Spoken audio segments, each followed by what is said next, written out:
Photojournalist Jill Krementz. The latest book is called The Jewish Writer. Why a book about Jewish writers? Well, as you know, I had done a book about 2 years ago called The Writer's Desk, and I had done a series of postcard books. Poets, black writers, women writers, men writers, writers and their familiars. And this was originally going to be a postcard book, Jewish writers. So I was just going to have 30 Jewish writers and move on. And then I decided to do it as a book. I realized that it was too hard to make a choice, to limit it to 30, and I think I realized what a rich subject it was, that it was worthy of more room. Explain to me what your readers will get when they pick up this book. What are you trying to accomplish with it? Well, I was certainly trying to have a almost like a painting, a mosaic, a tapestry. So I wanted a real range in ages. The oldest person in the book is Isaac Bashevis Singer, born in 1904, and then he's on the cover, and the book ends with Allegra Goodman, who was born in 1967. It's hard to believe anyone I'm photographing could even be born in 1967, and a big range in between. And so I wanted to show that range. I wanted to divide it between men and women. I wanted to have a good selection of novelists, of poets, of playwrights, essayists. I wanted some writers from Israel, because I felt this was an important component. So I wanted to divide it up in those areas as well, especially poetry, because I think that that Yiddish has been so important to the Jewish writer, and I think that the writers who grew up either hearing Yiddish or speaking Yiddish, it's the cadence of the language which has made the writing so beautiful. So this was an element for me to consider. Someone like Stanley Kunitz grew up hearing Yiddish. His mother, a Sephardic Jew, spoke it, but because she was anxious for her son to assimilate, he wasn't allowed to speak it in the house. Whereas Marie Sendak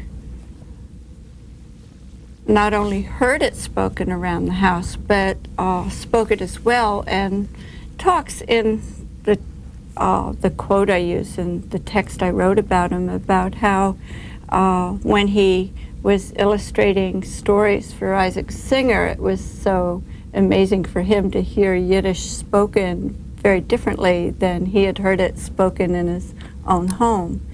And I photographed a lot of people. I re-photographed a lot of the writers whom I had photographed previously, because I wanted to revisit them, and I was also anxious in this book to incorporate a lot of what I would call Judaica iconography into the photographs, so that people looking at the photographs would learn more about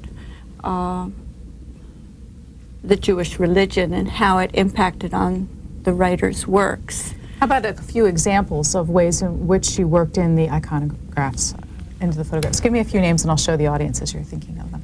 Well, obviously with Isaac Singer, you can see his menorah in the background. It was there when I took the photograph. You can see copies of the Jewish Forward piled up under, in the bookcase behind him. You see him on a left-hand page during the Sukkot, visiting a whatever, where he's celebrating Sukkot. Daphne Merkin I have lying on her bed with her little girl Zoe, and she is reading Zoe a lot of books in Hebrew. And on the left-hand page is a photograph of Daphne when she was 6 years old in her Purim costume. I thought Purim was one of the most wonderful Jewish holidays. It's kind of like Halloween. Cynthia Ozick is photographed at her piano, but behind her you see her the candlesticks, which belonged to her mother, which were very important to her. In the background of the David Mamet picture, against the window, it's very subtle, but you can see a menorah, and on all the lampshades are stars, which have been cut out by his young daughter. I photographed a lot of people on location, so to speak. I photographed two of the younger writers down at the new Museum of Jewish Heritage in New York. Cheryl Pearl Susher, who's one of the younger novelists. I photographed it within the museum. I think it's called The Pillars of Death, but all these photographs, and as a survivor of, or a child of survivors, I should say, this was a poignant experience for her as well. I photographed Danny Shapiro outside of the Museum of Jewish Heritage, where there were some stones, which I realized while I was down there were stones that the Jewish people put on the gravestones of people who've died. And Danny's new novel ends with her father's death, and with Danny at the cemetery putting these stones on her father's gravesite. I took Pearl Abraham out to Ellis Island, where I photographed her. I photographed Philip Lopate in Williamsburg, where he grew up. That was one of the most interesting excursions for me. I had never been to Williamsburg, and it really, as trite as it might sound, it is such a different world, and the fact that it's only 20 minutes away from New York City, and that I just felt as though I was entering a different well, as you know, it's a totally Orthodox Hasidic world. All the men walk around together, the women are together.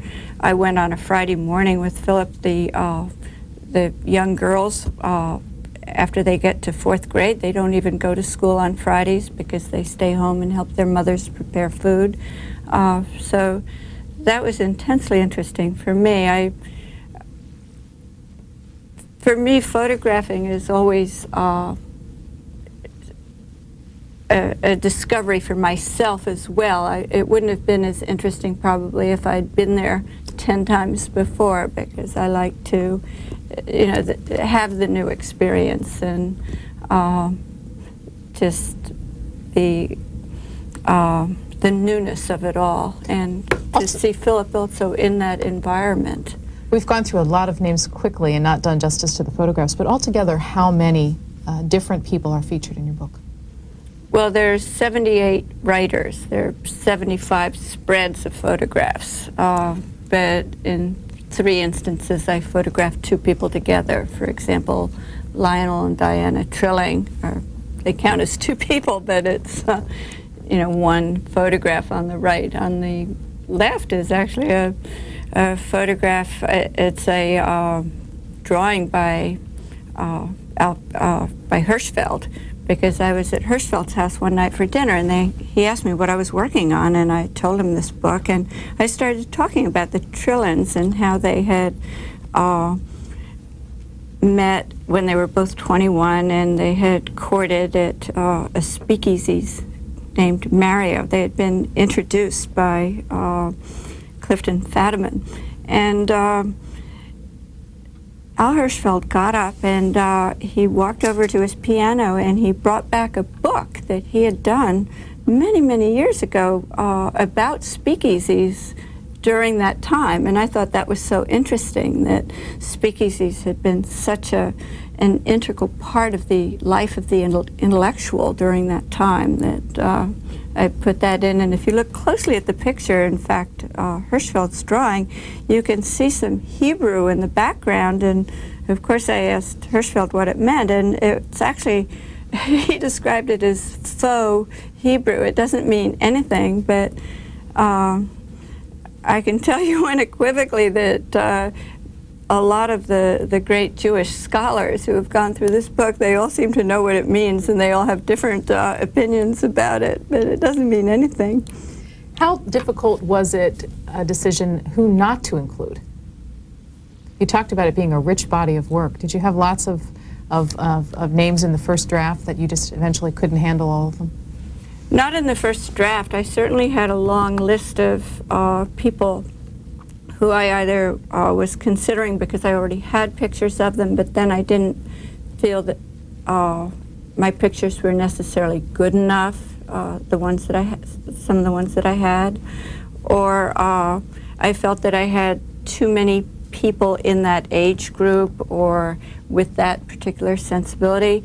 Of course, there were a few people that I would have liked to have photographed who, for one reason or another, I couldn't. For instance, Neil Simon, he was more than happy to be in the book, but his assistant told me that she couldn't find a time when he might go to Brighton Beach, and that's where I wanted to photograph him if I was going to have him in the book. Why? Because he had written so much about it, and I felt that it was so much a part of his work and his Jewish sensibility. I just didn't want another headshot of Neil Simon.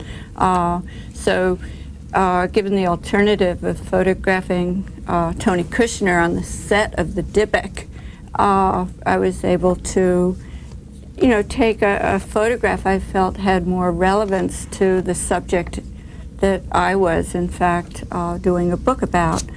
I certainly wanted Wendy as one of the playwrights, Wendy Wasserstein. I wanted David Mamet. I certainly wanted Arthur Miller. I love the photograph of Arthur Miller. Now, you may say, well, what's Jewish about this? Well, first of all, I think he looks like a young, you know, a yeshiva student, just the way he's sitting at that wooden table and on the wooden bench. He, incidentally, is a extraordinary woodworker, and he built that bench on that, you know, he's sitting on, and the table. On the wall behind him is a painting by Louise Nevelson. So I think that it's sometimes the photographs without the Jewish iconography, as I mentioned, I think they can still be very evoke the Jewishness of the person. Similarly, I think the photograph of E.L. Doctorow, just the way his shoulders are curved and the way he's standing, I think that it just tells me something about him as well. And I think it just would have been tedious if every single photograph had, you know, been pictures of people standing in front of menorahs. So, you know, I tried to be a little more subtle than that. I love the picture of Rebecca Goldstein with her two daughters, where she's braiding. I have to be careful because the CH is such a hard word, but braiding challah. And because I like the way it works just aesthetically, but I like the photograph opposite, where she is studying the Talmud with her daughter, because I think that when she was that age, she was not preparing for her own bat mitzvah. I think it was, that came later. And I also love it that someone who is as fierce intellectual as Rebecca Goldstein feels comfortable enough at this point in her life to be photographed in a domestic situation like that, and doesn't feel that I am somehow demeaning her role as a woman, that I would put her in the kitchen and I would put, some of her male colleagues in a different situation. So I think it shows just how far she's, women have come and how she feels about herself. I, in fact, wanted to photograph another woman writer lighting Hanukkah candles with her children, and she didn't want to do that because she wanted me to photograph her in a library or something, and that just seemed a little boring to me. I just didn't want to particularly photograph her in a library. Will you talk about this writer who gets an entire page of very different photographs? Really the only treatment like this inside the book. This is Ben Ketcher. Well, he's a cartoonist, and he writes as well, but he does Julius Knipple for the foreword. And I decided that since he was a cartoonist, to photograph him as a cartoon. So I basically did, instead of a comic strip, I did a photo strip, but I photographed him doing all the kind of mundane things that his character Knipple does in the strip. And so you see him not only at his drawing board, but you see him boiling water and walking around with his sketches and watching paint dry on a billboard and just checking out some sales and buying some tchotchkes or whatever, and then going home at night and going to bed, and while his wife's sleeping, he's writing his strip. He tends to draw first and then write afterwards. There's actually one picture where he says most of what he does is so tedious because he's using so much whiteout on his drawings, and then he has to dry it with a hair dryer. So you see him, watching his own paint dry. Well, let's talk a little bit about process for a minute. Using, for example, this, how many photographs would you estimate that you shot in order to end up with this group of 12 here? With him, I think I probably just shot about 3 or 4 rolls of film. I don't shoot a lot, and I proposed this idea to him when I got there, and he thought it was a good idea. So he thought it would be fun, and I think that's very important in what I do, because I think if I'm going to photograph somebody, they do have to think that it's going to be interesting, or that it will be fun or an adventure, or they have to be a participant in it. I don't want them to do something that they feel uncomfortable about. So that it was an adventure for Pearl and I to go off to Ellis Island, and for Philip and I to go to Williamsburg. Slightly inconvenient, I know, compared to just being photographed in your living room, and yet it was a very interesting experience for him to go back that day, I think. And similarly, going down to the Museum of Jewish Heritage, or you asked me how many I take. Bruce J. Friedman, I have a photograph of him in his convertible.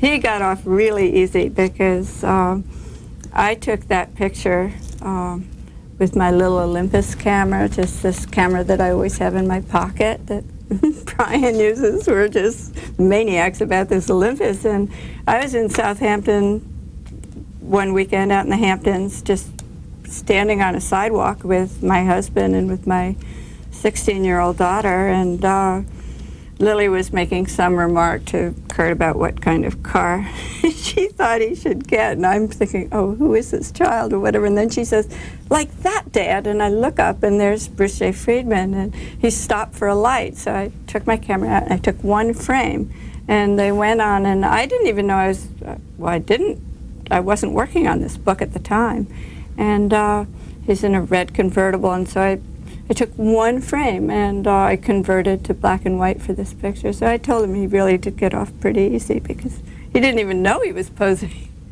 for the book. Everyone should. Let me show the audience under my camera. I've got one here that they can see a little bit better, but folks watching, the camera you were talking about, it's just available to anyone. It's $90, and it doesn't have a telephoto. When people go in, they always get talked into the telephoto because it's not much more money, or now they'll be talked into the one that, is taking pictures that you can put on your television, this, that, and the other bit. This is just fine. And I think the telephoto actually slows you down because you're zooming in, you're zooming out. I figure that's, why God gave me legs. I move in, move back. And it's really much faster. When you were looking at the couple, in this case, of course, you only had one, but if you had multiple choices, what led you to the single selection that you would end up putting in the book? What were some of the qualities of the photographs that you were looking for in order to assemble this? And again, not only choosing the pictures for the book, but also the rhythm in which I laid them out, because certainly I wanted to split up the men and the women so it wasn't all men and then all, so boy, girl kind of, just to have a little variety there. Then I moved back and forth between the age groups. I wanted that diversity. I also considered whether they were looking at the camera or whether they were involved in what they were doing. Because I wanted that kind of a pace. And I wanted to vary. I have several photographs, for instance, of Grace Paley and of Aaron Appelfeld and Yehuda Amichai and Amos Oz, where they're very close-up headshots. So I wanted to pace those. I didn't want them all in a row. When I had two people in a picture, I wanted those separated. I wanted to separate people writing about the Holocaust so that I didn't just, have all, Elie Wiesel and whatever, all bunched together. I wanted to also keep sprinkle the poets around and the playwrights and the essayists and the novelists. So, and I did know that I wanted to end with Allegra, and so I began with Saul Bellow because it was called The Jewish Writer, so I wanted to begin with a photograph where the writer was writing, and it also was nice to begin with him because he's someone I like very much personally. I've photographed many, many times over the years. He is a Nobel laureate. On the left-hand picture, in fact, is a close-up of a photograph of the hat that he wore to accept his Nobel Prize, and his cat, and his cat named Moose. And if you look very carefully, you can see that the publication on the windowsill is the Partisan Review, which is, I think, very much part of the lives of the people in this book, most of the older intellectuals. And getting back to the quality of a photograph, you talked about what you were looking for in assembling the book, but making an individual selection. When did you say, yes, I have it? This really tells the story of what I was trying to grasp with an individual. It's hard. Sometimes with my photograph of Hannah Arendt, I used the picture of her sitting back in her chair laughing just because I had published other pictures of her looking more serious in other publications or in my Women Writers postcard or in the Writer's Image. So I just end up sometimes choosing a different photograph because I myself am rediscovering a different photograph in my files, or would like to see something different. So, I don't fall asleep reading it. I'm doing the book for my own pleasure as well. And Why black and white? I've always loved black and white, and I think that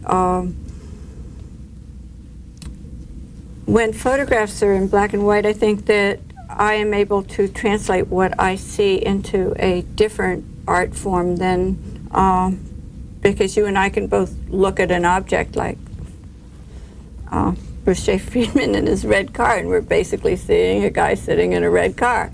But when it turns into black and white, I think you become more involved just in the shape and in the photograph as a photograph. I think that the photographs themselves have a certain unity. I think I'm very good at photographing black and white. I think that not many people are photographing in black and white in it anymore. In fact, I don't know. It's become increasingly a problem for me because it's hard for me to get my work printed. It's hard for the lab to find the paper, the fiber paper. They find it, but it's made a little differently. The chemicals are a little different. And I think that it will be hard for me to continue in this vein, just because I think publishers also, I think they're reluctant to to put out books in black and white because they think that the public wants color. I think that I think they're wrong, but the people who are making decisions in publishing now are marketing people, and they're all 30-something years old. It's a different generation. And I think that my books tend to have an older audience anyway. I think that the ideal reader of this book will not necessarily be Daphne Merkin, who's in it, but her mother and her mother's friends. I think this is a generation who grew up with these writers who read people like Bellow and Mailer and Malamud and Alfred Kazin and Tilly Olson, and I don't think that the average 30-year-old has read Tell Me a Riddle. So to that end, you brought for me, and I'm not sure you thought I might show this to the audience, but you were working on a chart of the birth dates of the people depicted in your book. What can we learn from this? Is there a period of time that perhaps was more fertile in producing these kinds of people that you're interested in? Were many of them pre-war, post-war types? Is there any trend at all here? It's hard to tell. I think that it's always tricky with the younger writers because they really haven't had a chance to grow, to marinate. You see a first novel and you don't know whether they're going to continue on or whether they've really just had one thing to say and they've said it. Nothing wrong in that. I certainly think that Allegra Goodman has a dazzling future. I think that her writing is so lyrical and so beautiful that it goes beyond the message of what she's writing about. One thing I noticed, and I'm having some seminars in New York at CUNY that I've set up, and I'm interested in one evening that I'm doing, which is called Reminiscing About Literary Lives, with Adam Bellow, actually. Saul's son is going to moderate, and Norman Podhoretz and Midge Decter and Ruth Weiss are going to talk about a lot of the writers in my book who are no longer alive. And I'm interested in whether or not we judge a lot of these earlier writers politically or literarily. It's hard to know whether Hannah Arendt, for example, is judged because of what her politics or because of her literary style. And when we read articles now about her being Hannah Arendt reassessed, it's really about her politics being reassessed. Whereas, you know, someone like Malamud, I think, was definitely judged literarily. I think that of, you know, all the writers, I think, I mean, I just loved going back and rereading a lot of his books, The Magic Barrel, The Assistant. I loved reading them when I first read them, and I loved rereading them. I was really moved when I went back and reread Alfred Kazin, because he had been such a strong, fierce intellectual that I realized that while he was alive, and he's sadly died since I finished the book, but I think I was somehow even inhibited from his work by his personality. But it's so touching to read his writing, Walker in the City and A Jew in New York. And I used a pull quote where he talks about Friday night, Shabbat, and waiting for the hour to come. Like, he actually just compares it to a young child waiting for Christmas, which is a strange simile. But and another essay I read of his where he is talking about his mother in the kitchen and listening to her, the sound of her foot as it keeps hitting the pedals of the sewing machine, one of those old, against the linoleum. And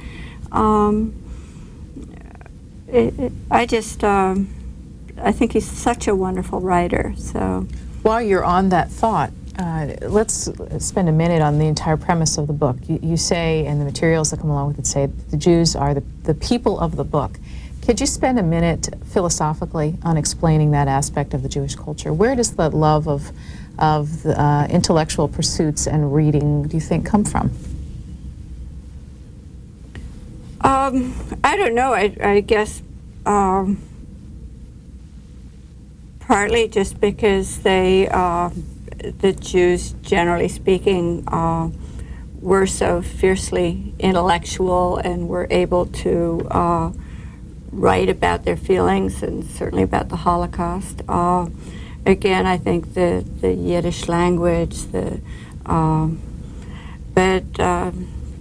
I don't know why. And similarly, I found it very interesting that I have Eli Evans in the book as an example of a Jew from the South, but considering how many writers we know who come out of the South, I mean, you're practically born with a pen in your mouth in the South. Eudora Welty, Flannery O'Connor, et cetera, et cetera. And there were so few Jewish writers from the South. It was really Eli and Alfred Urey, and I could have, used either one of them. But that surprised me. Does it continue to the younger generation in America today, the younger Jewish culture in this country? Is this love of reading continued, or is it being lost? Did they talk about that at all when you approached them with the subject? Who? The writers. Are there children going into the craft of writing as well? Is this something that is passing as the years go by and our society changes? I don't know. Allegra Goodman she wrote a special quote for the end of the book talking about how important it was when she was a young child to have her parents reading stories to her, especially about a Jewish Tom Thumb, and that she had prayed that one day she would be able to read her own stories that she wrote to her parents, and that happened. And I know she reads a lot to her own children. I could have used, but didn't, a photograph of her, in fact, reading to one of her children, but I like the picture of her sitting on the floor with her young son drawing a menorah. So I think that her children will grow up with a love of language, but... You're not trying here to it's capture a vanishing aspect of the culture? Is this an attempt at preserving something that might be in danger of being lost? I don't know. I think that not specifically Jewish literature. I certainly worry about people reading in general. The statistics will say that, oh, you know, we've never sold so many books, and you walk into any Barnes and Noble and there are books everywhere, and people are certainly buying a lot of books. But I find that people, even though they're buying a lot of books, they're not necessarily reading a lot. They're reading just snippets of them. I find on my own book that they're happy it has pictures, because everybody tells me, I bought your book, I looked at your book, but nobody seems to really read the book. I don't know why. I really was sweating bullets to write all this text and find all these perfect pull quotes and get people to write especially for the book, but nobody seems to have time anymore to read anything, to really read it. Or they read a page here or a page there. I don't know. It's one other thing I would like to say about this book is that besides, in addition to all of the serious writers, whatever, I think that one thing that was very important to me was to have a bit of whimsy in it as well, and not make it just appear as a textbook or a primer on Jewish writing. So I'm very happy that I have been able to include someone like Ricky Jay, who, aside from being a extraordinary sleight of hand artist, is also an extraordinary writer, and he wrote a book called Learned Pigs and Fireproof Women or whatever, but he's written a lot about the great Jewish magicians of our history, Houdini and Max Malini, and I think, for instance, I know you're familiar with Ragtime, and if you haven't read the book, you've probably at least seen the movie or the play. And Houdini is such a seminal figure in, I think, the history of the immigrant. I think that he was such a metaphor for people feeling, the immigrant feeling, that they too could break the bonds of oppression the way Houdini did and break out into this new world and this new country that they were coming to. And also the quote I used about Max Malini I think is hilarious. Ricky Jay heard it from Max Malini's son, who tells it about his father, who went to a big fancy state dinner one night, and the people, knowing he was Jewish, they were serving roast pork, and so Malini simply put his napkin over his plate and then whisked it away, and in place of the little pig with an apple in his mouth, there was a roasted chicken. Just like a magic trick. Are you Jewish? I'm not. Did that affect your thinking about this, or people's concern about how you would treat the subject? I think it definitely was important, an issue to the people I was photographing, because they would pretended otherwise, but everybody asked me one way or another, oh, it doesn't matter, or I've heard, or this, that, and the other thing. I don't think that I think it would have been very hard for a person who was Jewish to do this book. I joked in the beginning that I couldn't understand why nobody had done this book before, and but when I finished, I was surprised that I had survived. But I think that I was able to approach it without politicizing my choices, without bringing a lot of intellectual baggage. I think that if, for example, an intellectual Jewish person had put together this book, I don't think they would have found room in it for Ricky Jay or for maybe Maurice Sendak or just, you know, allowed some of the younger writers in. They would say, oh, you can't put in somebody who's only written one book and leave out somebody else, or they would have gotten an archival picture of, you know, some of the other writers who were dead, or Henry Roth, or people like that. And I, you know, I just, I really was able to do it more in terms of trying to have a wide range and to be very eclectic and unpredictable. And I'm sorry even that I had to have a table of contents, because I hate people to just look at the list. I wouldn't put the list of people on the back. I really was just hoping that people might sit down, open the book, and just keep turning the pages, and instead of worrying about who I left out, just have fun with who was in, and realize that it was just somewhat arbitrary. And, you know, I mean, you have a finite number of pages. I had 75 spreads, and it couldn't go beyond that. And so, of course, I have a list of at least 200, 300 other writers who I would have loved to have put in, and some of them are even friends of mine, so, or, you know, people that I know, and it was just, you know, that was a problem. The book is called The Jewish Writer. Jill Krementz is the photojournalist who assembled this collection of photographs. Henry Holt is the publisher of the book, and it's retailing for $35. It is your 30th book. It is. Does that number surprise you? I was surprised when I sat and counted that you had, that it was this achievement. Does it feel like a milestone? Yes, and I'm thinking it will be my last book, because I just think that it's so difficult to publish a book now. There are just so many people involved, and everybody's an art director, and you have one department who's wanting to do the cover, and one department doing this, and I had people, you know, copy editing it on spell check, so they were changing all my shtetls to shelters, and it was just, it was so,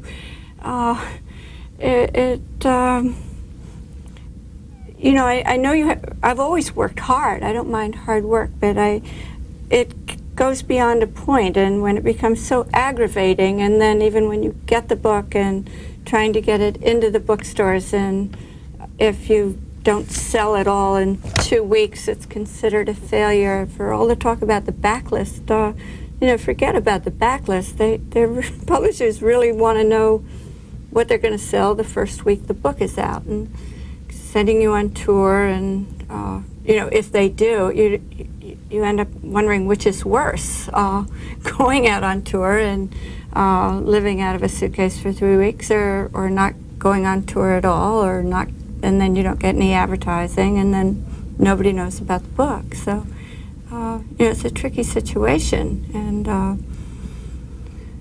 it's the one thing that nothing can, you know, nobody can ever take away from me is my joy of taking photographs, and scarcely a day goes by when I don't take photographs with my Olympus, which is always in my pocket, always in my purse. I really enjoy taking photographs and giving them to people. I enjoy doing albums. I like making montages. I just bought a lot of little snowballs, in fact, where photographs go up in the middle, and I'm looking forward to making some of them. I like doing bookmarks. I like making things. I like the tactile process. And now that everything is going digital and electronic and this and that, it's not something that I feel as comfortable with as I did when I, you know, and again, you know, as I say, I don't know what the market for black and white books is going to be, and if there's going to be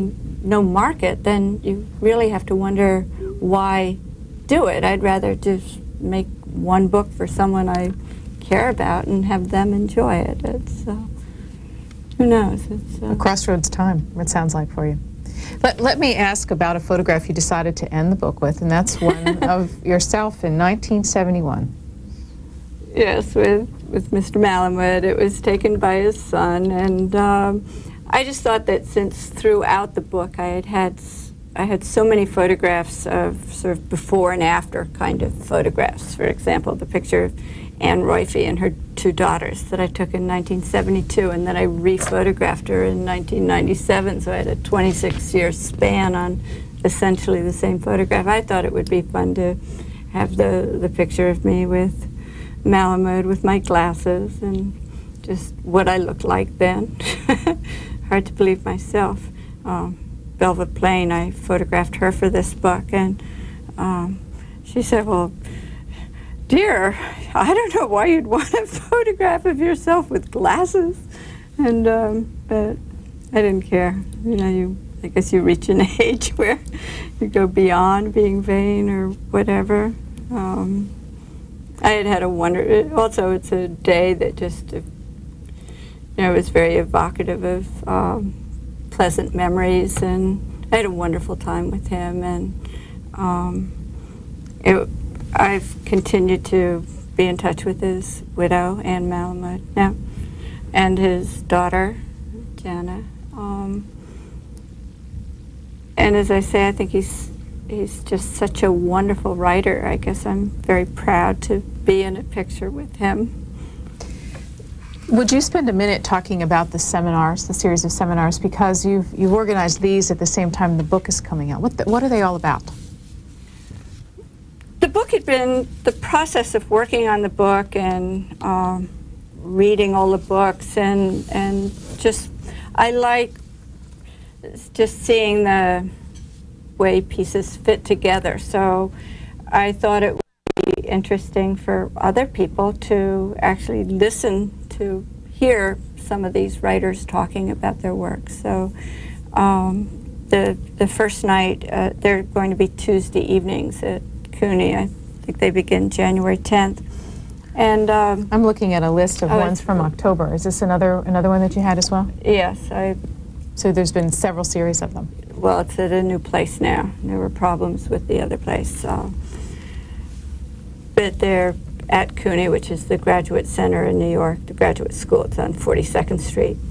And the first evening will be called The Truth of the Imagination with Jonathan Rosen. They're all people in the book. Jonathan Rosen, who's the cultural editor of The Forward, but has also written a novel about a young woman who's anorexic. So obviously it's in his imagination. Daphne Merkin, who's has a collection of essays called Dreaming of Hitler. She obviously didn't interview Hitler. Joseph Scabell, who wrote a wonderful fable about the Holocaust called A Blessing on the Moon.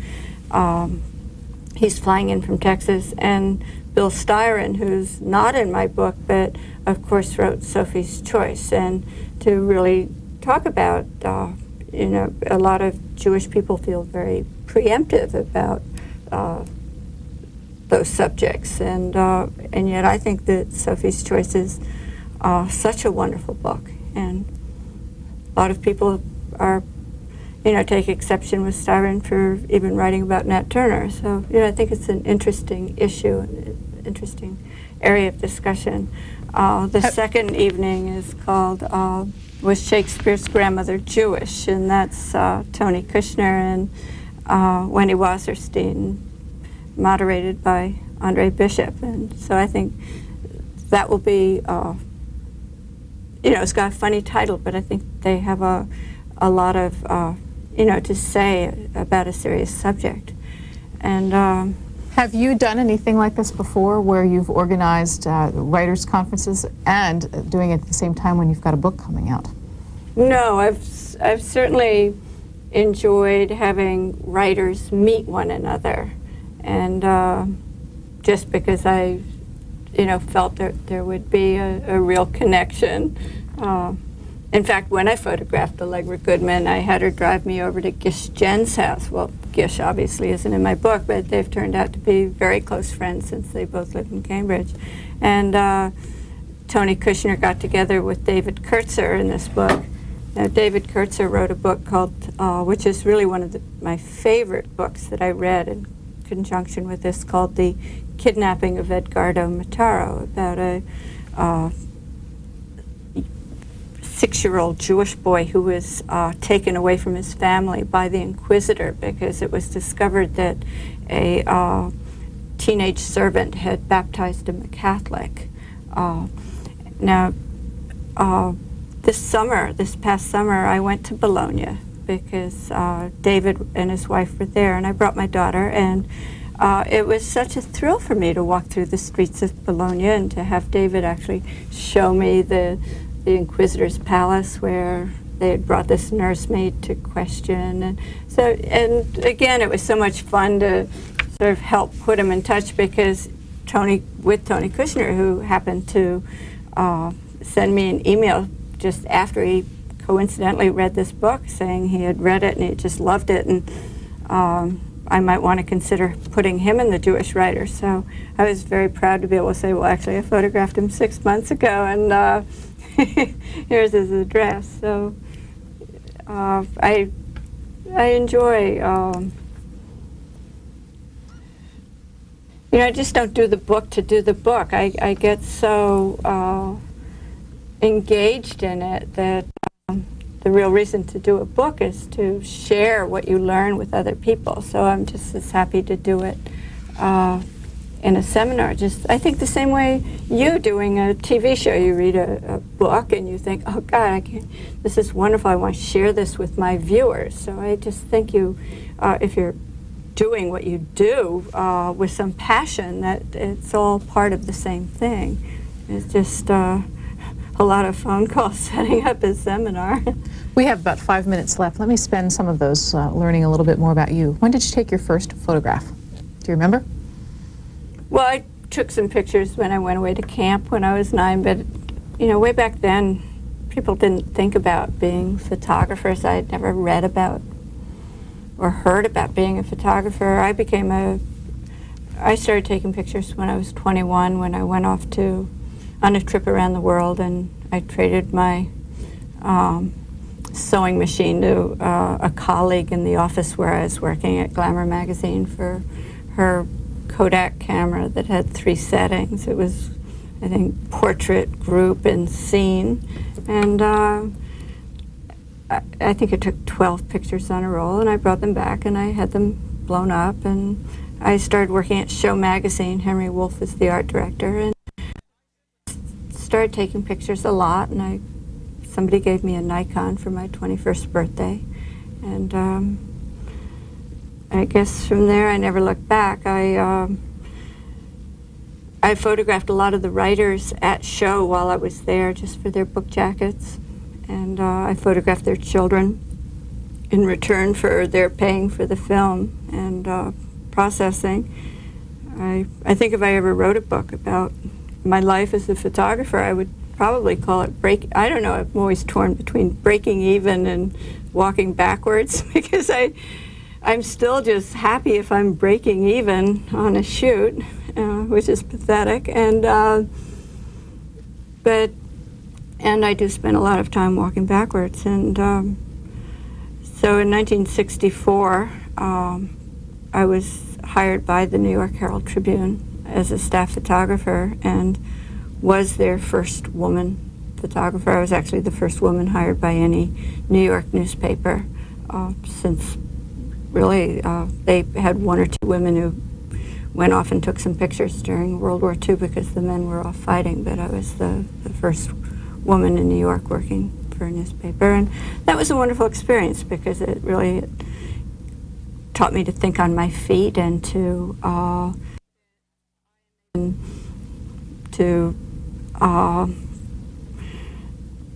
think about what I was doing. I was lucky to work for a paper like the Herald Tribune because the picture editor there always made me feel that both the 2 wire services were covering the front door, and I could always go around and see what was happening or try to do something different, and that it would never occur to him to have said, to pick up an AP picture and say, why didn't you get that? Because if AP got it, why did I need to get it? So I think that this has really been the defining whatever, to understanding my work, and that I like to shoot around the edges. I like the periphery. I don't like to take the obvious. I don't, I think that a lot of people know my photographs. They don't know me particularly. Sometimes they know my name, but I've never really cared about being out there as a star or whatever. I like to, as I say, be creeping around and taking pictures, like the E.B. White in the boathouse, or Anna East Nin on the floor with her cable around her, or, as I say, you know, I think the picture of Isaac Singer, in a way, at his typewriter, has become one of those icon kinds of photographs, and I love that photograph. He does look like a little boy perched over a small piano, and he looks so happy, and to have taken the close-up of that typewriter showing the Yiddish keys, I remember I was just so amazed that I never knew that typewriters came with different keys like that. So, and I'm very glad I took it. There's no point in going to somebody's house and photographing them if you're not going to be looking around and be, you know, somewhat bedazzled by what you see around you. Otherwise, put them in a studio and put a piece of, you know, 2 nice lights and some no-seam behind them and take a headshot. But if you're going to be a photojournalist, I think you have to be an anthropologist in a way, or, you know, looking around for clues. A Nancy Drew of sorts. She was really my literary hero as I was growing up. So I feel that if I had a role model, it was Nancy, and so I'm grateful to her for that. This last question, only because our time is running out, but your spouse is a writer. Yes, Kurt Vonnegut, yes. and He didn't get into this book. Did you ask? Well, he's not Jewish. Not Jewish, so he didn't make it. He didn't get to be in. The last 2 books you've done have been telling the stories of writers through photography. Is there a connection? Has your awareness of how that whole process works been raised because you live with one? Are you interested in telling the story of writers because of your special experience with one? Not particularly, because I met Kurt because I was photographing writers. I had already begun on that quest or whatever. And of course now I've photographed so many writers, but again, part of the delight has been going back and photographing them over and over again, and photographing second generations. I suppose I'll be doing third before long, but the only other group I would have liked to have photographed if I hadn't done writers would have been painters. I think Hans Namath did a wonderful job. I think Alex Lieberman, but neither of them, Namath is dead. And Lieberman, I think, is not photographing so much anymore, but that would have, of course, it's the same sensibility, except that I would have also had beautiful light to work with, and natural light. I always use available light, and it seems to me that artists have these wonderful big studios with, and they do a lot. It's they have different kinds of palettes and different kinds of paintbrushes and, you know, different mediums, whereas photographing writers for so long has just been people in a tiny little room with a typewriter. And yet I remember thinking how boring these typewriters looked, and now compared to the computer, they just look gorgeous. And as these computers get more and more high tech, you know, I don't think they're so attractive within the photograph. I don't particularly like writers working on computers. And it's also very limiting because you have to work with reflection, and you have to work with, you can only shoot at a 30th, because otherwise it's like shooting a television, and those little things wiggle in there, and it's technically challenging. And I don't know. That's our last thought. The book is called The Jewish Writer by Jill Kremens, and still in print is the last book that we talked to her about and have alluded to several times in this conversation. It's called The Writer's Desk, both collections of photographs of people in the art and craft of writing. Jill Kremens, thank you for spending an hour with us. Oh, thank you.